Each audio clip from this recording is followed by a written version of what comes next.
네, 안녕하십니까. 주경야톡의 이창훈입니다. 벌써 10월 달도 마지막 주가 되고 있는데요. 우리 주식시장은 여전히 크게 힘을 받지 못하고 있는 것 같습니다. 이번 주에는 카카오페이 공모가 지금 진행 중에 있고요. 삼성전자가 3분기 실적 발표가 이번 주 목요일에 있습니다. 시장에 어떤 영향을 미칠지 이광수 기자와 함께 주목할 이슈들을 다뤄보겠습니다. 섹터톡에서는 우리 제약 바이오 산업에 대한 현주소, 또 앞으로 성장해 나아갈 방향에 대해서 고민해보는 시간을 마련했습니다. 제약산업전략연구원의 정윤택 원장님 모시고 이야기를 나누어 보도록 하겠습니다. 그 전에 이번 주 이슈부터 점검해 보도록 하겠습니다.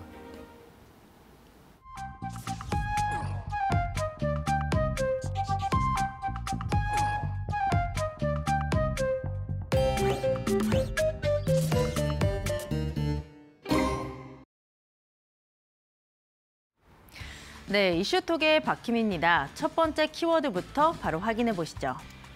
네, 오늘은 카카오페이 소식으로 문을 열겠습니다. 고평가 논란 그리고 금소법 규제 등 악재에도 불구하고 지난주 기관 투자자들을 대상으로 한 수요 예측에서 높은 경쟁률을 기록했는데요. IPO 3수생인 카카오페이 오늘 일반 청약이 시작이 됐습니다. 이 청약을 받는 증권사는 삼성증권, 대신증권, 그리고 한국투자증권과 신한금융투자 등 4곳입니다. 내일까지 공모인데 일반 청약에 배정된 425만 주가 100% 균등 배분으로 진행되는 만큼 첫날 눈치 보기가 상당히 치열한데요. 최소 90만 원의 청약 증거금만 넣으면 최소 1주 이상 확보할 수 있고요. 청약의 최소 단위는 20주입니다. 다음 달 3일에 거래소에 입성하는 카카오페이 첫 번째 키워드로 다뤄보겠습니다. 그럼 두 번째 키워드도 바로 확인해 보시죠. 네, 두 번째 소식은 국민주 삼성전자 소식입니다. 이번 주 목요일 3분기 확정 실적이 나오는데요. 이미 지난 3분기 잠정 실적 발표에서 역대 최대 실적인 매출 73조 원, 영업이익 15조 8천억 원을 기록했다고 밝혔습니다. 업계에서는 반도체 그리고 시장에서 화제였던 폴더블폰이죠. 이 갤럭시 Z 시리즈가 실적을 견인했다고 보고 있습니다. 하지만 올해 초 10만 전자로 불렸던 삼성전자는 최근에 7만 전자라는 오명을 벗어나지 못하고 있는데요.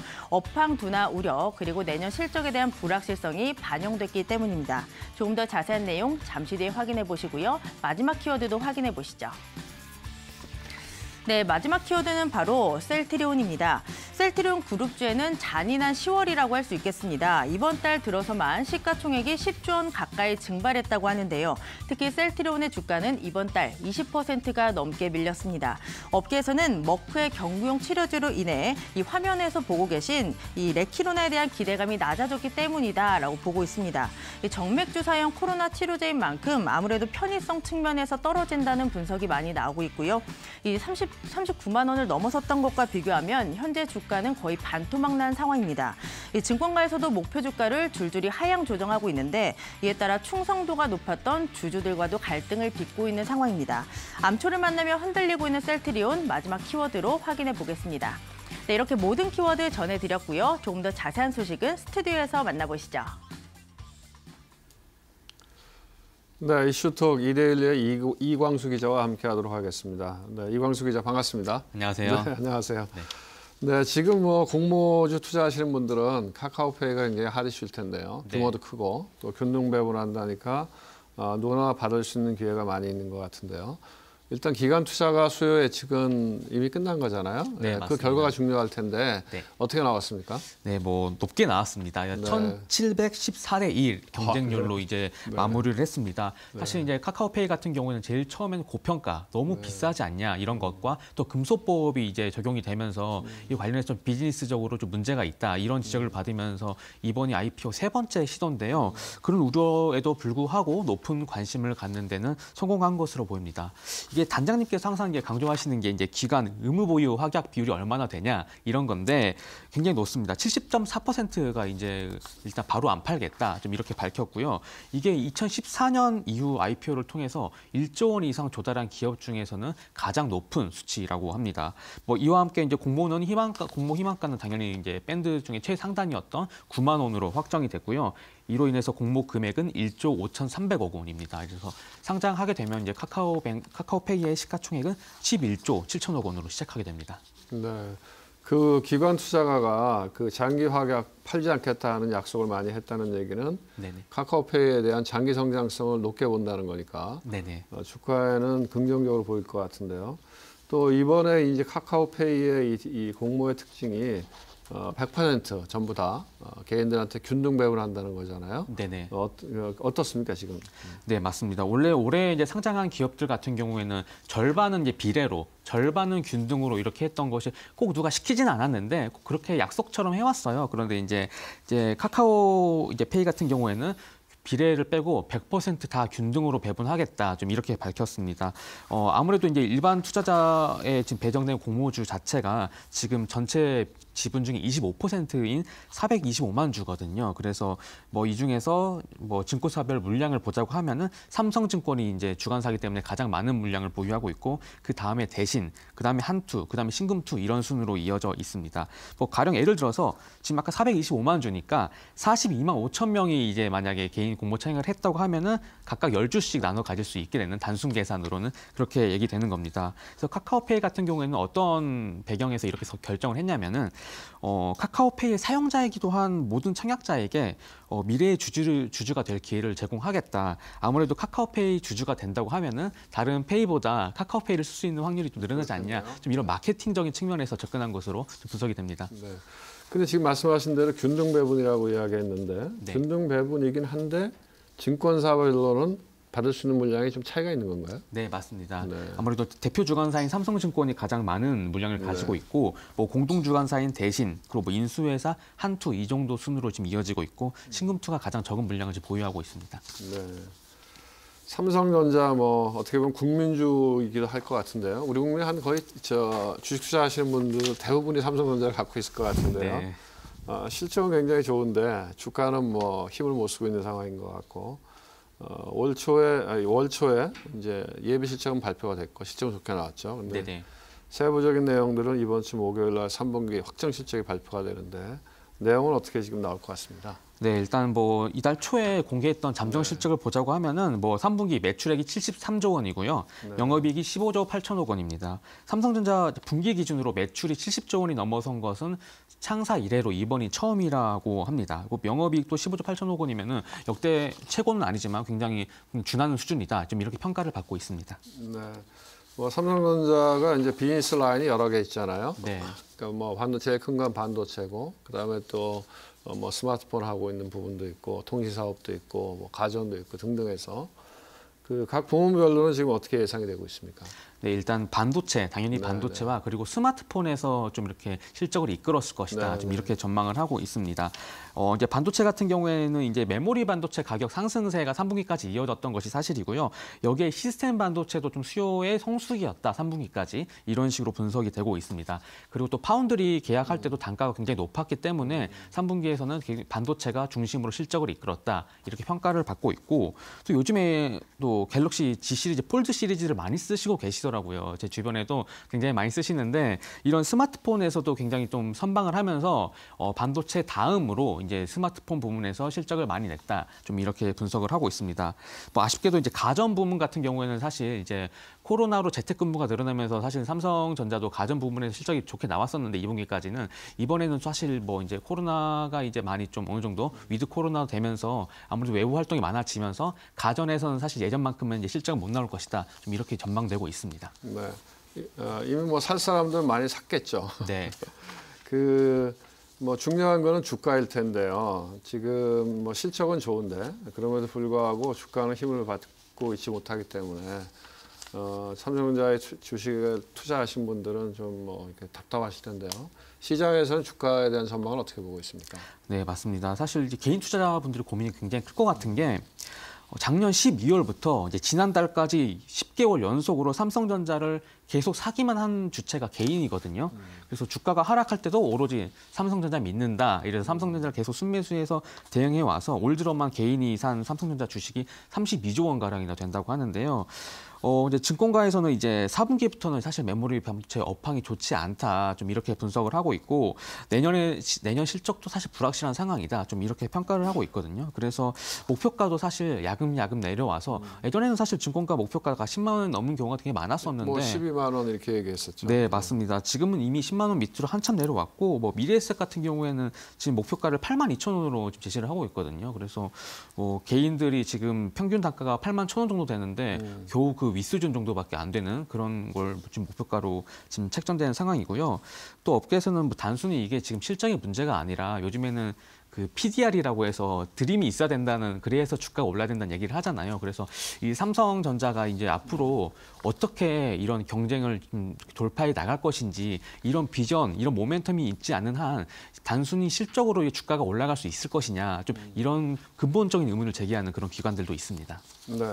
근데 좀 그런 것 같아요. 삼성전자 주가가 좋을 때는 네. 시장의 평가도 호평인 것 같고 삼성전자 주가가 안 좋아지면 또 시장의 평가도 야박해지는 것 같아서 예, 맞습니다. 이게 뭐가 앞뒤가 맞는 건지 좀 헷갈릴 때가 있는데 맞습니다. 제 개인적인 생각으로는 뭐 이익의 사이클로 보면 삼성전자가 이제 시클리컬 주식이기 때문에 이익이 좋을 때 오히려 주가가 좀 조정을 받고 그다음에 이익이 바닥을 확인했다고 할 때부터 주가가 튀어 올라가니까 당분간은 좀 조정이 있겠지만 장기적인 시각으로 보면 어쨌든 이익의 저점도 계속 높여왔고 주가의 저점과 고점도 계속 높여왔기 때문에 아주 길게 보고 투자하시는 분들은 괜찮지 않을까 싶고 뭐 이 반도체 고정거래 가격들이 내년 상반기까지는 조정이라고 하니까 좀 그때까지는 주가는 조금 답답할 수는 있겠다는 생각이 듭니다. 그렇군요.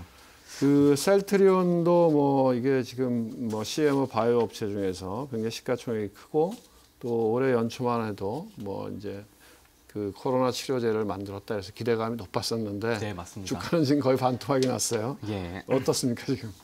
맞아. 그때 코로나 이제 레키로나가 승인되고 나서 진입하실 분들이 굉장히 많으실 것 같은데 지금 굉장히 좀 속상한 나날들을 보내고 계십니다. 일단 셀트리온이 최근 한 달만 해도 거의 20% 가까이 지금 빠졌거든요. 그래서 지난달 뭐 23일에 28만 원대를 기록했던 주가가 이제 오늘만 해도 21만 6천 원까지 지금 이제 거의 20만 원 초반대까지 내려온 상황입니다. 근데 같은 기간 뭐 코스피도 좀 주춤하지 않았냐? 하지만 코스피는 한 3% 가량 빠진 것 수준에서 비교를 해본다고 하면은 셀트리온의 주가 하락이 상당히 좀 과도한 상황이다. 좀 이렇게 분석할 수 있습니다. 네. 그 뭐 시장에서는 그 원인을 어떻게 보고 있습니까? 이렇게 주가가 반토막 나는 원인을. 예, 이게 치료제를 개발했는데도 왜 주가가 힘을 못 받는 것이냐, 좀 이런 근본적인 의문감이 있는데요. 일단 그 레키노나가 이제 정맥 주사형이에요. 그래서 이제 항상 의료기관에 방문을 해서 주사를 맞아야 되는 형태인데 이 코로나19 상황에서 그 이제 병원에 가는 게 사실 이렇게 입원을 하는 것 자체가 쉽지 않고 이 상황에서 이제 글로벌 제약사 머크, 미국의 머크사가 그냥 알약 먹는 형태로 이제 코로나 치료제가 지금 이제 FDA에 긴급 사용 승인을 신청했다 이런 소식이 나오면서 앞으로 레키로나의 활용도는 더 떨어지는 것 아니냐 이런 전망 때문에 지금 주가 하락이 굉장히 많이 됐었고요. 뭐 셀트리온뿐만이 아니라 뭐 사실 이제 뭐 모더나 같은 이런 백신주도 사실 많이 하락했거든요. 그래서 이런 그 레키로나의 편의성 측면에서 지금 굉장히 도전을 받고 있는 상황이다. 좀 이렇게 분석이 되고 사실 셀트리온도 이런 점을 인식을 하고 있어서 지금 이제 호주에서는 흡입형으로 이제 레키로나를 다시 이제 만드는 임상 1상을 지금 승인한 상황입니다. 그래서 흡입형 같은 경우에는 이제 그 기도 점막에 항체를 그대로 바로 전달하는 형식이어서 뭐 알약만큼은 아니겠지만 그래도 굉장히 편의성이 높고 사실 부작용 자체가 좀 낮다. 좀 이런 걸 강점으로 내세우고 있습니다. 사실 뭐 머크의 경구용 치료제 같은 경우에는 뭐 불임 가능성이 높아진다. 이런 부작용이 지금 제기된 상황이라서 셀트리온이 이제 이런 그 흡입형 이거를 좀 성공을 한다고 하면은 좀 반등의 기미가 있지 않을까. 하지만 이제 일상을 시작하고 있는 상황이어서 단기적으로는 사실 좀 약간 요원해 보입니다. 네. 그 증권가에서도 뭐 목표가를 계속 좀 낮추고 있는 상황인 것 같고, 네. 이제 셀트리온은 개인 투자자들이 또 이렇게 약간 좀 이렇게 목소리를 내는 분들이 꽤 많아요. 옛날부터 보면은 이제 셀트리온 뭐 공매도 방지 뭐 해갖고 개인 투자자가 연대해갖고서는 막 청와대 청원도 하고 그랬었는데요. 최근에도 뭐 그런 움직임들이 있다는 이야기가 있는데 어떻습니까? 네, 증권 포털 중에 이제 네. P로 시작되는 그 증권 포털에서 이제 셀트리온 이제 주주들이 이제 모이고 있는데요. 네. 제가 확인한 바로서는 이제 약 10% 안팎으로 지금 주식을 모았다고 지금 그렇게 알고 있거든요. 그래서 이제 주가 하락 이유를 경영진에 묻겠다 좀 이런 방식인데 지금 계속 진행되고 있거든요. 그래서 이제 셀트리온 측에서도 이제 주주들을 모아서 간담회를 열어주기도 했는데 아무래도 대화는 잘 안 된 것 같아요. 그리고 아까 이제 단장님께서 말씀하신 것처럼 삼성전자 같은 경우에도 주가가 좋으면 좀 좋게 시장에서 해석하고 안 좋으면 안 좋게 해석한다 이렇게 말씀하셨잖아요. 셀트리온도 사실 마찬가지인 상황입니다. 지금 사실 이게 레키로나 유럽이나 미국 승인을 지금 앞두고 있는 상황인데 워낙 시장이 안 좋으니까 이게 된다고 해도 활용도 측면에서 이게 머크나 이런 데서 이길 수가 있냐 좀 이런 의문감을 제기를 하면서 목표가를 지금 다 예전에는 30만 원 중후반대로 높인 데도 있었는데 지금 다 20만 원 중반대로 내려왔기 때문에 아무래도 이런 영향도 사실 이제 기관 투자자들의 투심에도 영향을 미치는 것 같고 사실 개인 투자자들의 또 이제 기분이라고 해야 되나요? 이런 더 약간 화를 이제 북돋는 그런 상황이 지금 돼가고 있습니다. 네, 이광수 의원 잘 알겠습니다. 오늘 말씀 잘 들었고요. 또 다음 주 월요일에 뵙겠습니다. 네, 알겠습니다. 네, 반갑습니다. 감사합니다. 네.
네, 여러분이 가장 만나고 싶어하는 전략가, 가장 듣고 싶은 주제로 이야기를 나누는 섹터톡 시간입니다. 오늘은 제약 바이오 산업에 대해서 이야기를 나누겠는데요. 어떤 분인지 먼저 화면으로 만나보도록 하겠습니다.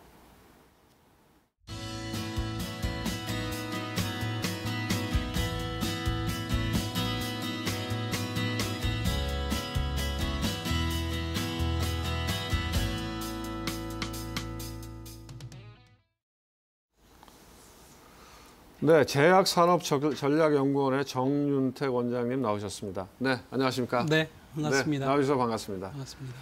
네, 지금 뭐 제약 바이오 산업에서 뭐 가장 그 핫한 이슈가 코로나19 관련된 백신, 치료제 이런 이야기일 텐데요. 물론 이제 백신에 관련된 부분들은 뭐 해외에서 이미 개발이 돼서 저희가 지금 주사를 맞고 있는데 국내에서도 백신 연구가 계속 이루어지고 있잖아요. 네, 그렇습니다. 그 개발 진행 상황을 좀 설명해 주시겠습니까? 지금 우리나라가 조금 현재 후발주자긴 하지만요. 지금 현재 8개 기업 정도가 그 임상 단계에 진입을 하고 있습니다. 그중에 가장 빠르게 행보를 보이는 부분이 이제 지난 10월 달에 지난 8월 달이었죠. 그 이제 임상 3상을 승인을 받은 SK 바이오사이언스. 그래서 이제 국내에 국한되지 않고 이제는 그 해외 쪽으로 눈을 돌려서 임상 3상을 진행을 하기 위한 IND 신청하고 승인을 대기하는 중입니다. 그래서 동남아라든가 뭐 동유럽, 뭐 기타 등등 국가까지 확대를 하고 있는데요. 그런 측면에서 이제 SK 바이오사이언스가 굉장히 좀 제일 빨리 나간다 이렇게 볼 수 있을 것 같고요. 그리고 SK 바이오사이언스가 만약에 이제 3상에서 이제 내년 상반기 허가를 목표로 하고 있거든요.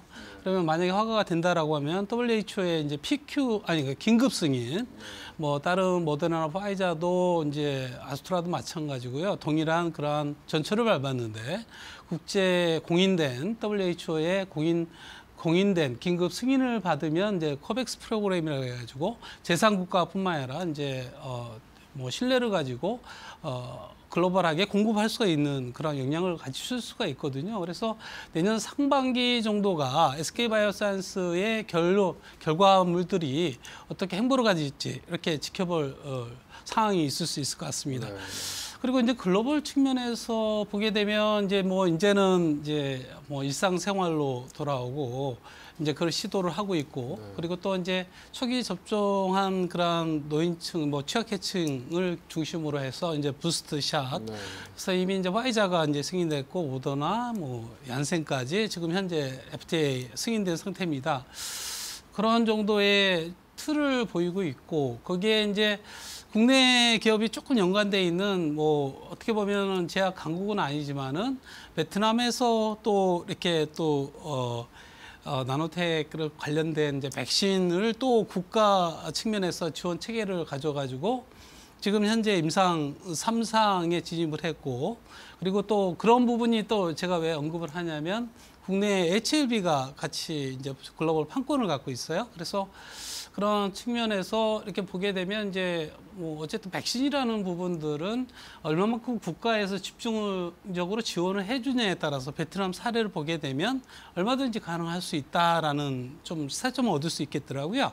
그래서 이제 베트남도 이제 한 4, 4분기 글쎄 11월 달이 될지 12월 달이 될지 모르겠지만은 이제 긴급 승인이 되면 베트남 백신도 마찬가지로 WHO PQ를 긴급 승인이죠. 긴급 승인을 통해서 글로벌하게 확대하겠다 이렇게 밝히고 있습니다. 그래서 이런 틀들이 이제 백신은 전반적으로 우리나라가 조금 약간 후발이긴 하지만 굉장히 또 백신에 대한 지원책 국가 기업들의 그런 역량 강화 측면에서 발빠르게 굉장히 노력을 하고 있다. 뭐 이렇게 저는 판단하고 있습니다. 네. 그 SK 바이오사이언스 이외에도 이 백신을 지금 개발을 진행하고 있는 국내 업체들이 있나요? 네, 많이 있습니다. 8개 기업이고요. 네. 뭐 거기에 보면은 기본적으로 이제 여기 보면은 아이진이라고 이제 mRNA를 또 기본적으로 또 이렇게 개발을 해가지고 하는 자체 개발이죠. 그리고 또 이게 큐라티스라고 이제 바이오벤처이긴 하지만은 미국에서 라이센스인 통해서 또 임상 단계 mRNA가 되겠습니다. 그 외에 진원생명과학이라든가 뭐 제넥신, 유바이올로직스는 이제 바이오벡터 아스트라제네카와 같은 플랫폼으로 개발 중에 있습니다. 그리고 HK 이노엔도 마찬가지로 이제 단백질 기반의 그런 백신을 개발하는데 조금 좀 주목해야 될 부분이 이제 SK 바이오사이언스가 이제 노바백스라고 단백질 기반의 백신을 만들었거든요. 이제 최근에 기사들을 보니까 아무래도 아주 오래된 전통적인 검증된 그러한 플랫폼이긴 하지만은 아무래도 단백질 기반이다 하다 보니까 이제 품질이라든가 이런 게 조금 이슈가 있는 것 같습니다. 그래서 그에 따라서 여러 가지 이제 뭐 우리 기업들이 SK 바이오사이언스도 그렇고 HK 이노엔도 그렇고 뭐 이런 부분들이 좀 어떤 백신에 대한 단백질 기반에 대한 백신에 대한 그런 검증이 좀 이루어지지 않을까 이렇게 판단할 수 있을 것 같습니다. 그럼 현재 제일 앞서 나가 있는 기업은 SK 바이오사이언스인데 네. SK 바이오사이언스에서 하고 있는 방식은 mRNA 방식이 아니고 네, 단백질 기반이기 때문에 사실 노바백스가 지금 현재 뭐 WHO에 이제 긴급 승인을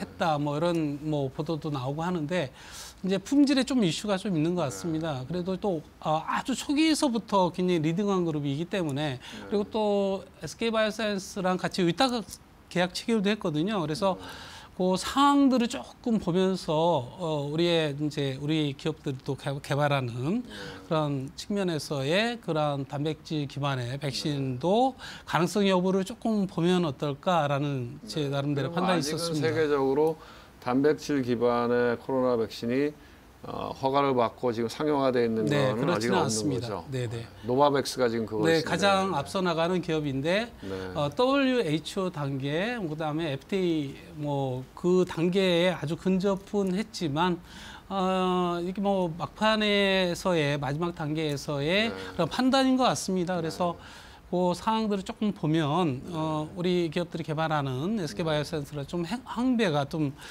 나타나지 않을까. 뭐 그렇지만은 이제 제가 볼 때는 단백질 기반의 백신은 아주 오랫동안 검증된 플랫폼이거든요. 뭐 mRNA 같은 경우에는 이번에 코로나19로 해가지고 최초로 상업화된 그런 플랫폼이기 때문에 약간 이제 부작용이나 좀 우려스러운 부분이 없잖아 있지 않았습니까? 그렇지만은 단백질 기반 같은 경우에는 만약에 이제 허가된다라면 보다 또 안정적인 그런 측면에서 접근을 할 수 있지 않을까 뭐 이런 생각이 또 안정성 측면에서는 이제 전통적으로 해오던 방식이기 때문에 오히려 더 좀 신뢰할 수 있지 않을까. 신뢰할 수 있지 않을까 이렇게 판단할 수 있을 것 같습니다. 그러면은 우리 그 백신 개발 업체 중에서 뭐 mRNA 기반으로 하고 있는 회사들은 어떤 회사가 있나요? 아까 이제 아이지나 이제 큐라티스라고 이제 바이오벤처지만은 이제 라이센스인에서 이제 임상 단계를 진행을 하고 있거든요. 그 외에도 이제 좀 후발이긴 하지만은 이제 뭐 한미약품이라든가 에스테팜이라든가 이렇게 정부의 적극적인 지원 하에서 이제 그 mRNA와 같은 플랫폼을 생산할 수 있는, 개발할 수 있는 체계를 만들고 역량을 굉장히 집중적으로 좀 노력을 하고 있습니다. 네. 그 백신 치료제 이슈도 뭐 시장에서는 큰 이슈인데요. 최근에 보면은 이제 머크 글로벌 제약사 머크가 먹는 치료제를 이게 아직 이렇게 허가가 완전히 끝난 건 아니죠? 네, 허가는 안 됐습니다. 뭐 지금 긴급 승인 신청 단계입니다. 네, 신청 단계이죠. 네. 그래서 머크가 나오면서 이제 머크 그 치료제 경구용 먹는 치료제가 나오면서 이게 뭐 게임 치료제가 될 거다 이렇게 돼서 상대적으로 이제 주식시장에서 보면요, 뭐 우리 시장도 그랬지만 우리 시장 그래서 많이 떨어졌고 백신 개발 업체나 아니면 또 뭐 셀트리온처럼 이렇게 주사 치료제 이런 쪽은 많이 빠졌고 글로벌도 보면은 뭐 파이저나 모더나나 조금씩 다 조정을 받은 것 같은데요. 이런 상황은 어떻게 해석하십니까? 우리가 이제 학습 효과가 있는 것 같습니다. 지난 이제 그 신종플루 사태 때에 길리아드 사이언스가 신종플루, 타미플루라는 그렇죠. 그래서 딱 5일 복용하면 됩니다. 그때 이렇게 저도 타미플루를 먹었던 것 같고요. 우리 국민들도 먹었던 사람이 많아요. 그때. 맞습니다. 그러면은 아주 획기적으로 그 어떤 신종플루를 극복할 수 있는, 물론 그 당시에도 백신이 있었죠. 근데 이제 백신도 물론 중요하지만 시적으로 이제 지금의 이제 우리가 일상생활 이제 포스트 코로나를 준비하는 그런 하나의 모멘텀이 될 수 있는 게 이제 치료제 그렇죠. 쉽게 할 수 있는 치료제가 게 있으면 사실 걸려도 좀 겁이 덜 나는 거죠. 중증이나 사망에 이르지 않도록 할 수 있는 그런 부분인데요.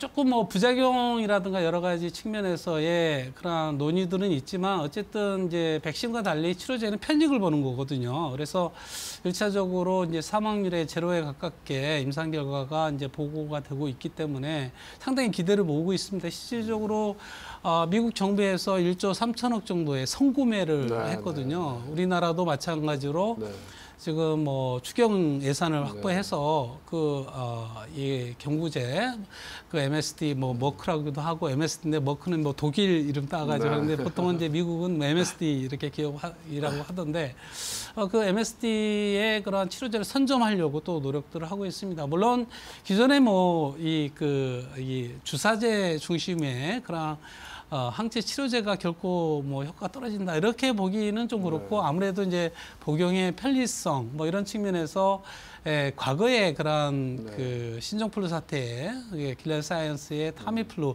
로시가 이제 마케팅을 했었는데요. 그때 생각을 이제 염두를 하고 이렇게 변화가 되지 않을까 뭐 예측을 하고 있는데요. 그런데 또 한편으로는 요즘에 이제 또 그러다 보니까 이제 우리 기업들도 그렇고 진원생명과학은 뭐 스프레이 방식이라든가 유나이티드 제약은 이제 흡입형 아까 이제 뭐 셀트리온도 흡입형으로 이제 임상을 시도를 하고 있고요. 그래서 이런 부분들은 이제 어떤 환자의 그런 편익 이런 것도 무시를 못한다라고 생각합니다. 그래서 그런 것이 같이 이제 접목이 됐을 때 진정 우리가 코로나를 극복할 수 있지 않을까 뭐 이런 생각이 들 수 있을 것 같습니다. 원장님은 어떻게 보십니까? 이게 이제 머크가 이 먹는 치료제가 나오면 이게 정말로 우리가 코로나를 극복할 수 있는 진짜 킬링 게임 체인저가 될 수 있다고 보십니까? 우선은 이제 우리가 이제 정부에서도 밝힌 바와 같이 이제 70%의 이제 접종을 이제 완료를 했지 않습니까? 이제 뭐 당초 정부에서 발표한 바와 같이 70% 정도면은 집단 면역에 들고 거기에는 우리가 이제 일상 생활로 돌아가겠다 뭐 이렇게 얘기를 했지만 사실 아직도 이 그 환자 수가 환자 스트레스가 결코 주지를 않고 뭐 다른 나라에서도 마찬가지인 것 그렇죠. 같아요. 다른 영국 나라에서도 같은 나라, 이스라엘 같은 맞습니다. 나라고. 이렇게 기간이 지나도 이렇게 접종률이 높은 국가에서도 이제 환자가 줄지 않는 그런 형상을 보이고 있습니다. 그래서 역시 보조적으로 이러한 치료제의 그런 어떠한 필요성 이런 게 굉장히 제기가 될 수가 있는데요. 이제 치료제는 그런 것 같습니다. 이제 또 부작용 우려도 또 또 우리가 조심스럽게 접근할 필요성이 있는 것 같고요.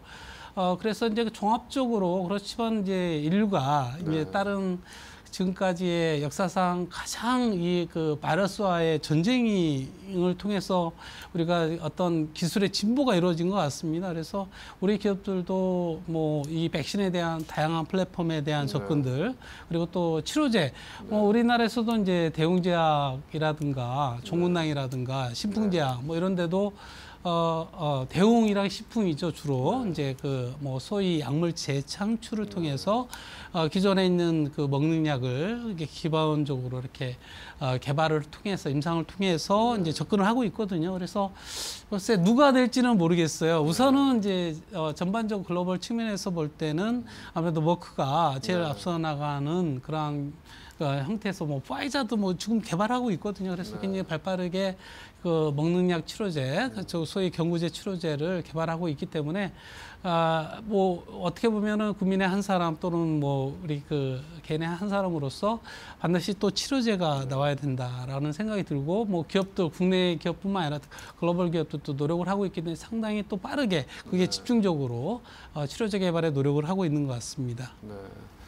그 어떻게 보십니까? 그러니까 저희가 작년 같은 경우에 이제 주식시장을 보면 작년 올해 초까지만 하더라도 뭐 이런 제약 바이오 관련된 주가들이 무지하게 많이 올랐거든요. 근데 막상 이제 뚜껑을 열어보니까 백신은 글로벌 제약사들이 나왔고 저희는 뭐 아직 백신이 개발되지 못하고 있고 또 뭐 치료제도 이제 저희가 셀트리온이 나왔는데 그게 뭐 이렇게 완전히 범용화되거나 상용화되지 못하고 있는 상황이고 그래서 그거에 대한 실망감으로 주가도 많이 내렸는데요. 전반적으로 저희 제약 바이오 산업의 실력 뭐 이런 것들요. 그런 것들이 어떻게 글로벌하고 견줄만 한 건가요? 아니면 아까 말씀하신 대로 베트남도 이제 백신을 이제 자체 개발한다 이런 얘기 하시잖아요. 그러면 우리가 도대체 어느 정도의 수준인가 이게 이제 잘 모르는 저희처럼 일반 이들은 우리나라 제약 바이오 산업의 전반적인 실력이 도대체 뭐 어느 정도 수준인가 이렇게. 지금 우리가 이렇게 모더나나 파이자라든가 아스트라라든가 뭐 소위 빅파마들이죠 글로벌하게 뭐 시가총액도 어마어마하게 크고요. 그리고 또 업력도 엄청나게 큽니다. 그리고 또 전 세계적으로 볼 때 미국에 기반한 또는 유럽에 기반한 회사들 또 일본도 좀 몇 개 있는 글로벌 기업들이 있거든요. 그 기업들의 견주어 볼 때 사실 세계적으로 볼 때는 우리 기업들이 중소기업이다 이렇게 얘기를 할 수가 있지만 이 상황들이 조금 변화를 하는 것 같아요. 뭐 기본적으로 이 코로나19 이전에 지금 현재 우리 기업들이 이제 기술 수출을 이렇게 쭉 하고 있지 않습니까? 물론 이제 회수도 되기도 하고 중단도 되기도 하고 하는데 글로벌 측면에서 보게 되면은 소위 빅딜 1조 원 정도의 규모를 빅딜이라고 하거든요. 그래서 그런 규모를 매년 갈아치우고 있거든요. 벌써 작년에 10조 원 정도 했고요. 올해도 상반기만 하더라도 6조 원을 했거든요. 그래서 뭐 코로나가 아니더라도 우리가 이제 소위 메디컬 언매니드가 많은 미충족 수요라고 하거든요. 많은 쪽 항암제라든가 아니면은 이 뇌질환 쪽에 이제 알츠하이머라든가 이런 쪽에 상당 수준 기술력이 좀 올라 있다라고 이제 이런 지표 즉 그 기술 수출에 대한 규모를 보면 그렇거든요. 시적으로 2018년에는 아시아권에서 빅딜이 8개가 이루어졌는데 그중에 우리 기업들이 5개를 성사를 했거든요.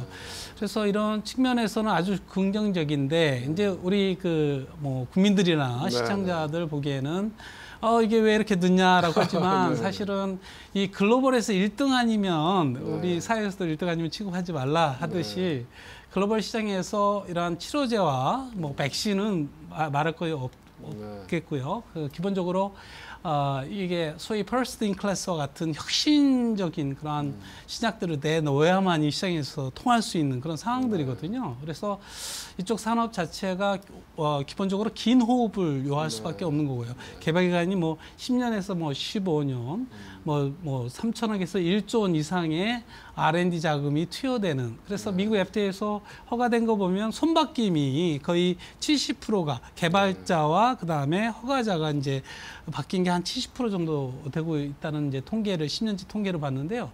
그렇듯이 이쪽 분야의 제약바이오는 뭐 일희일비할 필요도 없고요.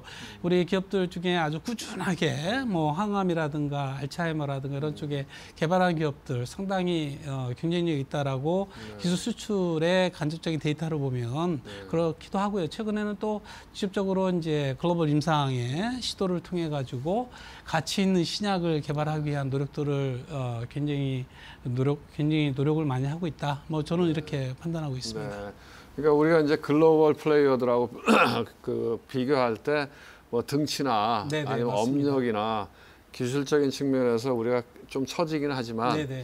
우리가 기술력을 놓고 봤을 때 상당한 수준에 있고 네네. 앞으로 또 발전 가능성도 상당히 있기 때문에 네네, 맞습니다. 괜찮다 이렇게 보신다는 거죠. 뭐 우리나라가 솔직히 가진 게 뭐가 있겠습니까? 사람밖에 없거든요. 네. 그래서 뭐 스위스가 대표적인 우리의 벤치마킹 국가라고 할 수 있는데요. 스위스도 가보시면 알겠지만 산이랑 그렇죠. 뭐 아무것도 없어요. 관광 뭐 시계 정도, 정밀 기계 정도라고 인식을 하고 있는데 사실은 스위스는 대표적인 제약 강국입니다. 우리가 알고 있는 노바티스, 로슈, 뭐 론자 이런 글로벌 기업들이 그 나라에서 탄생을 했거든요. 그래서 전 그 스위스의 수출의 40% 이상을 제약 쪽에서 하고 있거든요. 그래서 한마디로 스위스를 먹여 살리는 그런 산업이 바로 제약 산업인데 이 제약 산업은 사람이 굉장히 중요합니다. 그래서 우리나라도 보면 사람은 굉장히 휴먼 리소스는 굉장히 훌륭하지 않습니까? 그런 맥락에서 우리가 이제 삼성전자로 해가지고 IT로 굉장히 발전을 많이 했지 않습니까? 그것도 뭐 사람 중심이었고 뭐 일부 이제 반도체와 같은 대규모의 어떤 정밀화된 플랫폼이 뒷받침이 됐다라고 볼 수가 있는데 향후에는 좀 더 고부가치의 그러한 그 측면에서 접근을 해 본다라고 하면 뭐 여러 사람들이 많겠죠. 그렇지만은 이제 제약바이오 산업 같은 경우에는 사람 중심으로 가장 고부가치를 창출할 수 있는 그러한 산업이다. 뭐 이렇게 저는 판단하고 있습니다. 우리가 뭐 인적 자원, 네. 인적 자원 측면에서 보면은 충분히 스위스처럼 제약 강국이 될 수 있다. 네, 네, 저는 그렇게 생각하고 있습니다. 네. 네. 지금까지 행보도 그렇게 쭉 해왔습니다. 네. 예전에 뭐 제약 바이오 산업 하면 키워드가 내수 중심이다. 그렇죠. 그리고 또 제네릭 복제약 중심이다. 그렇죠. 그리고 또 강한 오너십을 해서 몇몇 회사만 끌고 간다라는 그런 인식된 산업이었는데 최근에는 그게 이제 굉장히 변화를 했어요. 요즘에 이제 소위 빅3 산업이라고 해가지고 이런 바이오 헬스, 뭐 제약 바이오가 거의 메인이겠죠. 그리고 또 자동차 반도체와 함께 정부에서는 우리의 미래에 가장 뭐 큰 성장 동력이다 이렇게 지정을 하고 집중적인 지원을 하겠다 이제 청사진을 제시를 하지 않았습니까? 이렇듯이 이쪽 분야에 있어서 이제 쭉 보게 되면 앞서 말씀드린 것 같이 우리가 잘할 수 있는 분야 중에 하나고 뭐 그런 부분이 이제 하나하나 이제 성과를 이룬다라고 하면 특히 이제 수출은 지금 아주 기하급수적으로 늘어나고 있어요. 전 산업에서 보기 드문 수출 증가율을 보이고 있고요. 거기에 이제 고용이라든가 그리고 또 R&D 투자 자금 자체도 이런 빅3와 같은 측면에서의 집중으로 이루어지고 하다 보니까 이제 VC들이 굉장히 관심을 갖고 투자를 많이 합니다. 그래서 ICT를 뛰어넘어서 바이오 쪽이 지금 현재 가장 높은 한 25% 이상의 포션으로 투자를 하고 있습니다. 그래서 GDP 대비해서 지금 현재 가치는 굉장히 낮지만 주식 가치와 함께 이러한 그 미래에 투자한 그런 VC들 보게 되면 미래적인 측면에서 굉장히 그러한 투자를 집중적으로 많이 하는 분야다. 근데 사실 우리나라만 그런 게 아니고 공이 이제 미국이나 유럽, 뭐 특히 이제 중국은 말할 것도 없고요. 뭐 이런 쪽이 지금 굉장히 주목을 받는 그런 측면이 있는 것 같습니다. 그래서 지금 코로나19로 해서 이제 백신이라든가 이런 쪽에 너무 집중적으로 하다 보니까 이제 소위 사이클이 굉장히 업앤다운이 되면서 국민들이라든가 투자 입장에서는 조금 신뢰를 잃을 수는 있겠지만은 또 장기적인 안목이라든가 지금 현재 개발하는 그런 신약 개발 기업들 보면 이제 일상으로 돌아가고 이제 그러면 이제 우리 그 기업들이 갖고 있는 본연의 그런 기술력 이런 거를 좀 발휘할 수 있지 않을까 이렇게 저는 생각하고 있습니다. 네.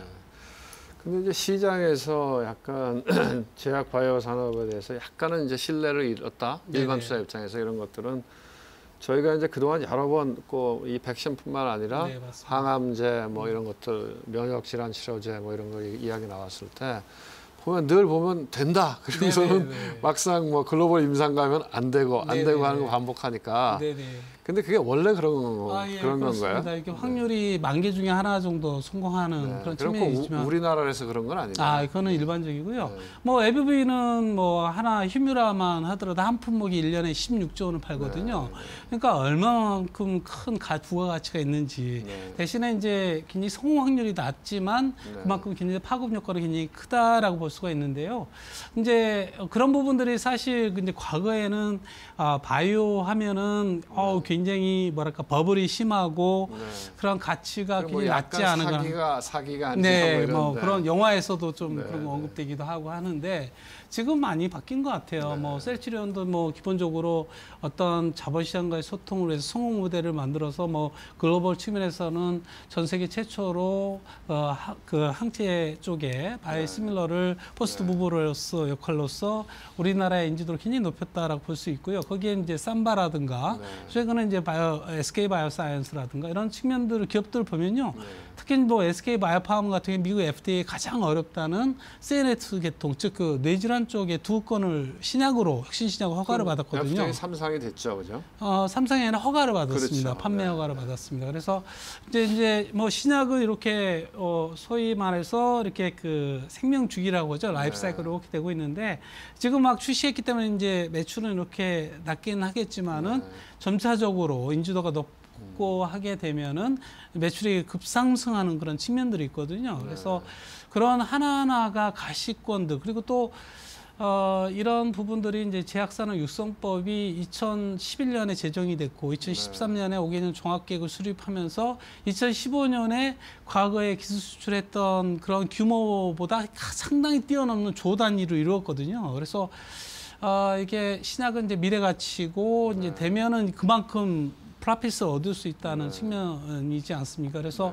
그런 가치 측면에서는 잠재력이 굉장히 크다. 저는 이렇게 볼 수가 있을 것 같아요. 그래서 거기에 아주 결정적인 역할이 바로 제약산업 육성법 측면에서의 본부처로 아주 체계적이고 집중적인 그런 지원이 오늘의 그 성과들을 좀 만들고 있는 것이 아닌가 뭐 이렇게 생각하고요.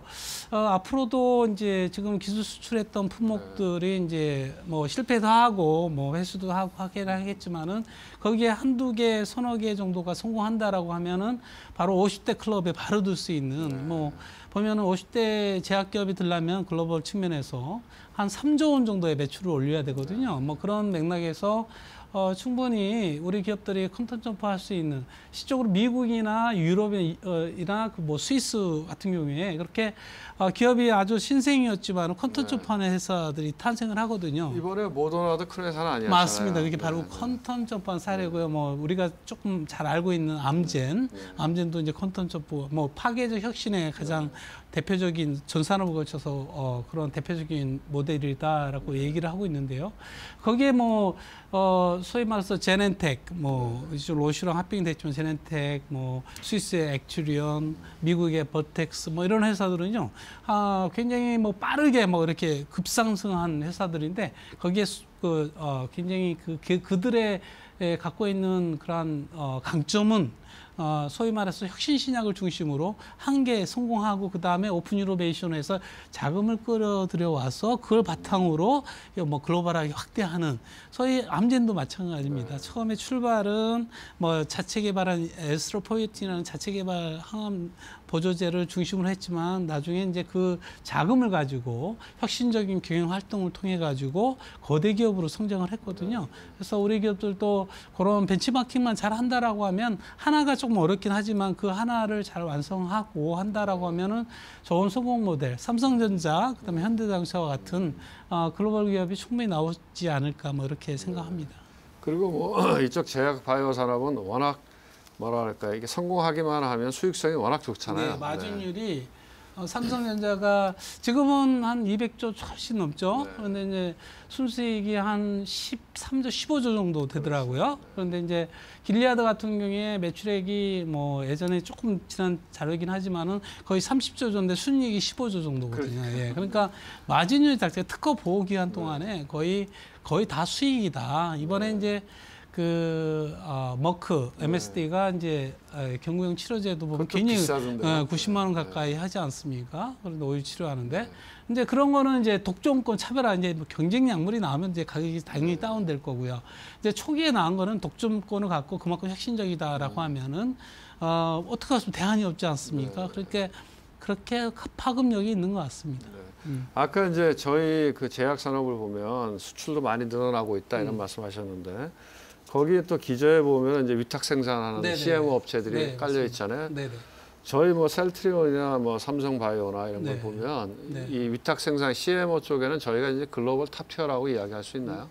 예, 좀 상당히 사실 이게 전통적인 제약 바이오 산업에서 CMO 비즈니스는요, 위탁 생산은 3D 업종이었습니다. 소위 돈이 안 되는. 그런데 이제 이쪽에서의 트렌드 자체가 소위 오픈 이노베이션, 그래서 개방형 혁신을 통해서 외부 자원을 잘 활용을 하자라는 게 이제 같이 분위기가 맞물렸고, 특히 이제 바이오 약품은 또 새롭게 시설 투자라든가 뭐 여러 가지 인프라를 갖추는데 막대한 비용이 들거든요.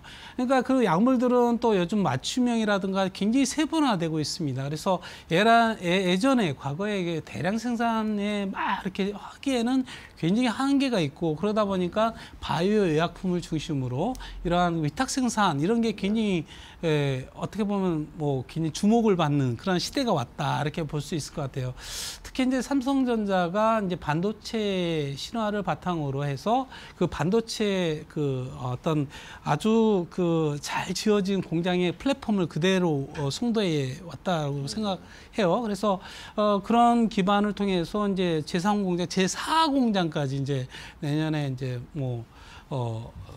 착공을 하겠다라고 하는데, 그렇게 되면은 이제 바이오 의약품만 봐서는요, 거의 기존에 있던 베링거 인간암이라든가 론자라든가 이런 글로벌 기업들 수준에 뛰어넘는 바이오 생산 허브가 되지 않을까라는 생각이 듭니다. 그래서 그런 맥락에서 이제 그 CMO 비즈니스 자체도 굉장히 또 주목받는 이렇게 하나의 글로벌 트렌드 맥락에서 볼 수 있는 그러한 여지가 있지 않을까 이렇게 생각하고요. SK도 마찬가지로 이제 합성의약품을 중심으로 뭐 유럽에 있는 그런 글로벌 생산 기지를 인수를 한다든가 미국의 생산 기지를 인수를 한다든가 아니면 안동의 공장을 대규모로 확대를 한다든가 또 다른 우리가 잘 알려지지 않았지만은 SK 그룹 차원에서도 또 합성의약품 바이오약품 중에서 생산 그런 기반을 갖다 구축을 하고 있습니다. CMO 비즈니스로 해서. 네. 그 마지막으로요. 이제 뭐 저희 이 프로그램을 보신 분들은 이제 주식 투자자들이 많으니까요. 이런 제약 바이오 기업을 고를 때 이러한 것들을 중요한 포인트로 봐야 된다 하는 제안이 있으시면 좀 해주시기 바랍니다. 네. 저는 개인적으로 특정 회사는 언급을 안 합니다. 그게 아니고 저도 연구를 하고 그러면. 하다 보니까 대신에 이제 글로벌 트렌드 차원에서 좀 말씀을 드리면 세 가지 접근이 굉장히 필요한 것 같아요. 첫 번째는 이 포스트 코로나 이후에 어떤 쪽에 주목을 받을까라는 생각을 해보면 어떠한 요즘 예전에 이제 2007년에 합성의약품이 전 세계 탑10에 8개가 있었는데 2017년, 10년이 경과가 된 다음에 바이오의약품이 10개 중에 8개였어요. 그중 백신 하나 빼고 다 항체 치료제.